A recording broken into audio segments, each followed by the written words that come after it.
Selamat siang pemirsa, kita berjumpa lagi dalam program Lunch Talk, dialog siang khas Berita 1 bersama saya Cakri Miller. Iya, dan saya Veronica Muniaga. Hari ini kita akan membahas topik aman berbelanja online.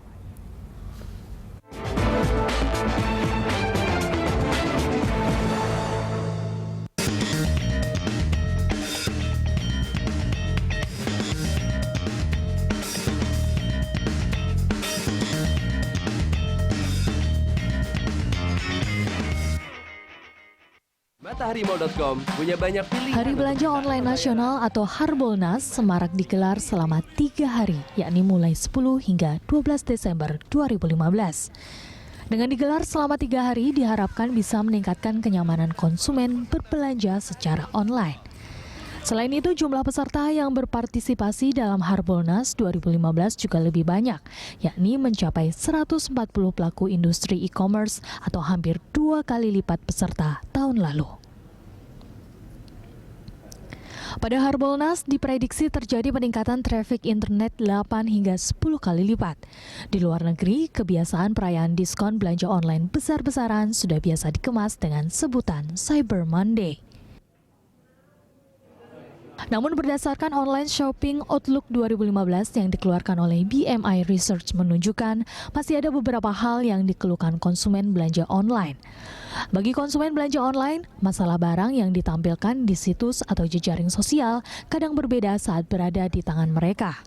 Hal itu dikeluhkan oleh 22% responden. 9% responden mengatakan masih sering terjadi waktu pengiriman yang cenderung lama, sementara yang lainnya mengeluhkan internet yang lambat dan masalah penipuan masing-masing 4 dan 5%. Seberapa besar antusiasme masyarakat untuk berpartisipasi di Harbolnas? Apa kelebihan dan kelemahan berbelanja online? Seberapa amankah para konsumen yang berbelanja melalui sistem online? Dan apakah regulasi yang diterapkan cukup untuk melindungi konsumen belanja online? Iya, dan untuk membahas topik aman berbelanja online telah hadir di studio kami CEO Mataharimall.com Hadi Wenas dan pengurus harian LKI Daryatmo.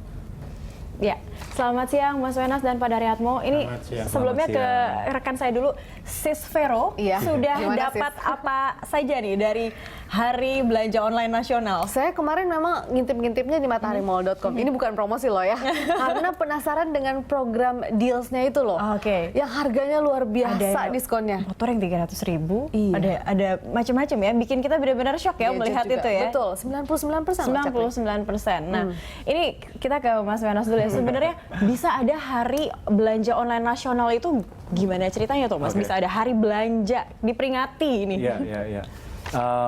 Jadi kebetulan sekali saya waktu itu bekerja di e-commerce yang lain. Harbolnas itu kita mulai di tahun 2012. Jadi di tahun pertama itu ada 6 peserta, terus tahun kedua 22, tahun ketiga 70 lebih, tahun ini 140. Tadi pertanyaannya kan, kenapa nih kok tiba-tiba ada Hari Belanja Online Nasional? Itu kita melihat dari negara-negara yang sudah tingkat e-commerce-nya sudah lebih maju. Jadi di Amerika itu ada Black Friday, terus di China ada Singles Day, itu. Terus kita perhatikan dan kita amati, wow itu entusiasmenya luar biasa. Terus kita bilang, kita ngobrol dengan bersama 5 e-commerce yang lain, jadi total 6 e-commerce. Kita bilang, let's try to do something, coba yuk di Indonesia kita bikin ini. Namanya apa? Udah nama belakangan dulu lah. Pokoknya di hari itu kalau nggak belanja dosa. Kalau nggak coba belanja online dosa. Kalau nggak belanja online dosa. Kalau nggak nyobain belanja online dosa. Setahun sekali nggak apa-apa ya. Setahun sekali nggak apa-apa. Plus pada saat itu karena itu tahun pertama kan masih banyak yang tidak percaya. Jadi kita pengen mengedukasi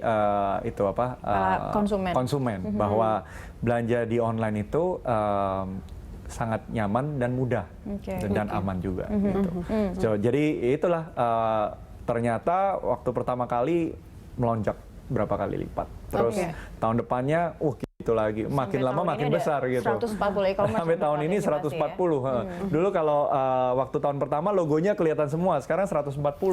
Udah bingung mau taruhnya di Nggak mana? Jadi kelihatan, per cuma tahu kategori. banyak Oke. gitu doang. Gitu. Nah, dari 140 e-commerce ini sendiri, Yeah. apa sih yang membedakan setiap e-commerce itu? Artinya apakah semua sama sistem menjual dan membeli dengan online atau semua memiliki karakteristik yang berbeda-beda, Yeah. Mas Wenas? Itu pertanyaan yang bagus. Jadi analoginya sih toko di online atau e-commerce itu mirip dengan toko di offline. Jadi kan kalau misal ada yang mall jualan semua, ada yang toko hanya jualan satu kategori. Nah itu dari 140 itu macam-macam. Ada yang jualan A sampai Z, ada yang jualan travel saja, ada yang jualan elektronik saja, baju saja, kosmetik saja dan lain-lainnya. Gitu. Berarti memiliki spesifikasi sendiri-sendiri begitu ya? Benar, jadi ada spesifikasi kategori-kategori masing-masing atau ada juga yang kategori semua termasuk kalau Matahari Mall itu kita jualan semua. Jualan Iya. semua. Nah ini kalau masalah kenyamanan untuk berbelanja, e-commerce itu udah salah satu pilihan kita ya untuk Sebenarnya. nyaman, tidak mesti keluar rumah, Benar. tinggal klik. Nah tapi saya ke Pak Daryatmo, tapi kalau misalnya masalah keamanan ini juga nih yang paling penting bagi konsumen. Kalau misalnya ada keluhan dari konsumen mungkin langsung saja ke e-commerce-nya untuk komplain. Tapi kalau ada tidak Pak pengaduan yang memang sudah sampai kepada YLKI terkait belanja online dari konsumen? Ya memang kalau kita amati pengaduan yang masuk itu ada kecenderungan memang sudah mulai marak pengaduan belanja online. Jadi nanti awal tahun kita rilis 10 besar pengaduan apa sih yang diterima YLKI, dan perkiraan YLKI itu belanja online masuk, dan nanti juga portal belanja apa sih yang paling banyak diadukan kita juga akan publis sehingga mendorong e-commerce untuk memperbaiki, dan juga ini bagi konsumen juga sebagai guideline ini loh itu satu. Kalau dari sisi YLKI memang kita concern ke perlindungan data pribadi sebenarnya. Jadi kenapa tadi banyak orang merasa ragu, gamang, di sini memang ada persoalan bagaimana portal belanja online itu meyakinkan publik, meyakinkan konsumen bahwa dia hanya menggunakan data konsumen hanya untuk keperluan pelayanan, bukan untuk keperluan lain, apalagi menjual atau men-share kepada pihak ketiga. Dan ini pengalaman YLKI kita melakukan melakukan survei perlindungan data pribadi di sektor bank dan telekomunikasi. Itu ada beberapa komponen. Pertama, regulasi. Regulasi memang kita perlindungan data pribadi dalam bentuk undang-undang belum punya, tapi menyebar. Yang kedua adalah self regulation dalam bentuk di bank sama telekomunikasi kita punya datanya, apakah masing-masing portal belanja online itu punya privacy policy, privacy note atau privacy statement yang itu bisa diakses dengan mudah. Iya, karena biasanya konsumen saat untuk sign up ke e-commerce kita memasukkan data kita kan. Iya, itu kita biasanya kita biasanya di main page itu di bawah itu ada muncul privacy policy. Mestinya konsumen sebelum memasukkan data itu harus membaca itu tadi. Yang ketiga adalah consumer education. Saya setuju do and done-nya, apa yang boleh dilakukan konsumen ketika dia belanja online. Dan yang terakhir adalah teknologi. Terus terang kita belum mengamati apakah portal belanja online itu kalau di sektor industri telekomunikasi di Amerika itu begitu kita klik AT&T kan, itu akan muncul privacy policy. Terus di sana juga ada security privacy certified. Jadi perlindungan data pribadi itu sudah digaransi pihak ketiga, sehingga kalau ada dispute pengaduan dari konsumen, pihak ketiga nanti yang akan men-trace secara digital forensik apakah bocornya data itu dari sistem portal belanja atau dari pihak luar kan gitu loh. Ini yang seperti itu. Oke, baik. Nah, berbicara tentang belanja online kan itu artinya bahwa kita menjual dan membeli dengan menggunakan layanan internet begitu ya Pak ya. Kita tidak perlu harus bertemu langsung dengan penjualnya. Ada memang beberapa e-commerce yang sudah resmi memiliki web resmi resmi. Tapi Betul. banyak juga sebenarnya pembeli yang membeli secara online tidak menggunakan web resmi, atau mereka lewat penjual-penjual yang betul. Nah itu kalau mereka kemudian menyampaikan pelaporan ke YLKI, apakah itu bisa dianggap sebagai pelaporan masyarakat terkait dengan belanja online juga? Mengingat mereka juga belinya bukan di web yang resmi. Jadi memang dari kasus-kasus yang masuk ke YLKI itu cukup beragam. Nah, ini tadi kasus yang paling banyak memang barangnya tidak dikirim. Nah, barangnya tidak dikirim itu kita telusuri apakah dia membayar kalau transfer itu rekening pribadi atau rekening PT. Nah, rekening pribadi itu memang sangat rawan karena pertanggungjawabannya agak susah. Kalau PT itu kan kita bisa cek data PT itu di Departemen Kumham. Siapa sih alamatnya, pemiliknya siapa, pemegang sama siapa, sehingga bisa dikejar itu tadi. Itu yang walaupun juga terus terang tidak semua rekening pribadi itu bermasalah, tapi kita mendorong kalau main belanja online tolong urus badan hukum. Sehingga publik juga percaya kan gitu. Artinya itu bisa menjadi rekomendasi bagi pemerintah juga untuk membuat kalau serius masuk e-commerce itu seharusnya berbadan hukum. Sehingga itu bagi konsumen juga kalau ada masalah ada yang dipegang. Kan gitu. Nah ini kalau kita melihat juga ada beberapa persen juga masyarakat kita meskipun mereka sudah gencar memanfaatkan e-commerce, tapi ada juga nih yang belum percaya 100% menggunakan e-commerce. Nah kalau dilihat tadi dari hari Harbolnas ini, bahkan sudah ada yang plesetin loh Mas Wenas, hari dibohongin loh nasional. Mungkin karena melihat ini diskonnya terlalu besar, apakah barangnya ada atau tidak. Nah untuk kembali mengambil trust dari masyarakat, baik yang memang sudah jadi pelanggan ataupun yang baru mau mencoba e-commerce, itu tipsnya apa dan seperti apa dari e-commerce? Mungkin saya share 3 tips lah. Jadi yang pertama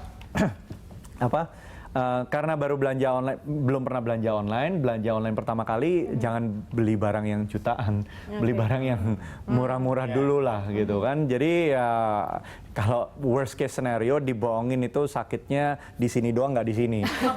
Dan di sini Mas, dan di sini dompet. Dan di dompet. Oh iya benar, sakitnya di sini doang, tapi nggak sampai di sini gitu. Itu yang pertama gitu. Jadi ya di limit sendiri kan, orang punya appetite masing-masing. Apakah maksimal 100.000, maksimal 200.000, tapi definitely jangan beli barang jutaan kalau baru pertama kali. Trial dulu lah, biar sakitnya tidak di sini gitu kan. Itu yang pertama. Terus yang kedua, ada beberapa nggak usah masukin data dulu, jadi pakai guest login.